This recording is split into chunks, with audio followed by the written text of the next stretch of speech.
દરેક ઘરમાં એક એવો સૂર હોય છે જે પેઢીઓને એકતા અને ભક્તિના તાંત્રે બાંધી રાખે છે. અમારા પરિવારમાં એ સૂર એટલે પૂજ્ય દાદાજી જટાશંકરભાઈ મહેતાની રોજની આરાધના, જય વિભુવડા પ્રાર્થના. દાદાજી રોજ જે શ્રદ્ધા અને ભાવથી આ પ્રાર્થના ગાઈને ઘરના વાતાવરણને પવિત્ર કરતા, એ જ સંસ્કારોના વારસાને આગળ ધપાવતા આજે અમારા આદરણીય ફૈબા પન્નાબેન બધેકા તેમના મધુર અવાજમાં આજે આપ સૌને આ પ્રાર્થના રજૂ કરી રહ્યા છે. જય વિભુવડા શબ્દ બે શબ્દોની સંધિથી બનેલો છે, વિભુ અને વડા. વિભુ નો મતલબ થાય છે જે સર્વવ્યાપી છે, નિત્ય છે અને સર્વશક્તિમાન છે. વિભુ શબ્દનો ઉપયોગ ભગવાન માટે થયેલો છે.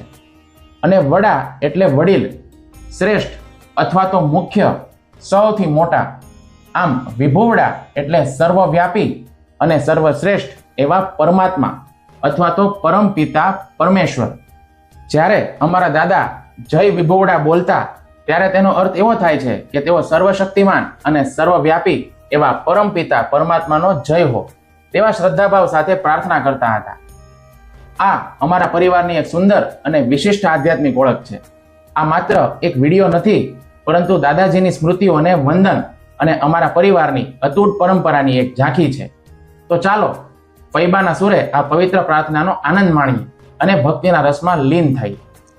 જય વિભુવડા વંદીએ અમે, સકળ વિશ્વના નાથ છો તમે. તમ દયા થકી આપદા ટળે, તમ દયા થકી સહાય તો મળે.